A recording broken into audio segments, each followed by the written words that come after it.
আসসালামু আলাইকুম। আশা করি সবাই ভালো আছেন।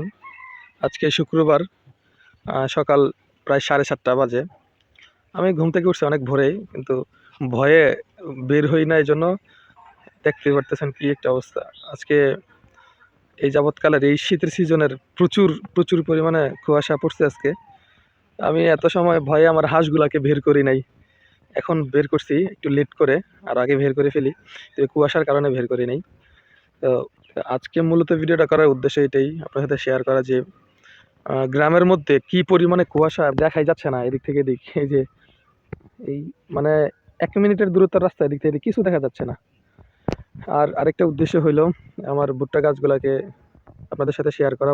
সকাল সকাল কুয়াশা এবং কাজ দুটোই, আর কি একটু শিশির করে বাতাস, অন্ধকার অন্ধকার, সূর্যটা কোন দিকে। এই হইলো আলহামদুলিল্লাহ আমার ভুট্টা ক্ষেত। এটা এক দফা পরিষ্কার করা শেষ, সার বুনন শেষ। এখন এটাকে মাটি উঠাই দিব ইনশাল্লাহ, দেন কিছুদিন পরে আবার এগুলো পানি দিয়ে দিব। আর প্রচুর পরিমাণে কুয়াশা থাকার কারণে ওই যে সামনে একটা মানুষ আছে, এটা দেখা যায় না। কুয়াশার ঘনত্ব একটু পর পর বাড়তেছে মনে হচ্ছে, এরকম সব আমার বাড়ির দিকে যাচ্ছে কুয়াশা। আমার বাড়িও দেখা যায় না এখান থেকে এখানে। এই যে এটা কিন্তু আমার বাড়ি, কিন্তু দেখা যায় না কিছুই। কোথায়? এই যে কলা গাছ দেখা যায়, কিন্তু তারপরে কিছু দেখা যায় না।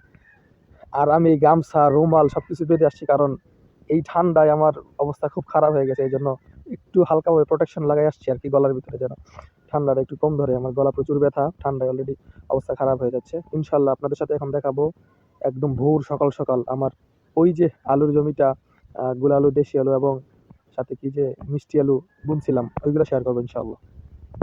আলহামদুলিল্লাহ, এই হইলো আমার আলু ক্ষেত।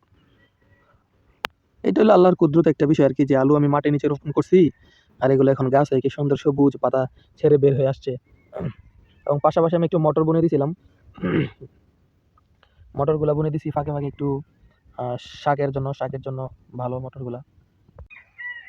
আলুর গাছ মোটামুটি প্রায় সবগুলোই ঠিকঠাক মতো হয়েছে। যত সম্ভব প্রয়োজনীয় জিনিস আমি সব বুনে দিছি মটর শাকের জন্য। এখানে আছে ধনিয়া পাতা, এখানে আছে কুমড়ো গাছ, এগুলাকে আমি উঠাই নিয়ে বাড়ির পাশে লাগাই দেবো। এই যে আলু, এই হয়েছে লাল শাক, এগুলো খাওয়ার সময় হয়ে গেছে, চাইলে আমি এখন এগুলো উঠে বাড়িতে নিয়ে যেতে পারবো, খাওয়ার জন্য উপযুক্ত হয়েছে। এই হলো আমার মিষ্টি আলু। আলুর বড় হওয়ার আগে ফুল চলে আসছে। এই পাশটাতে ছিল আমার ঘাস, গরুর জন্য যেটা বুনছিলাম, মোটামুটি অনেকটা বড় হয়ে গেছে, আরো বেশ কিছুদিন লাগবে এটাকে কাটতে।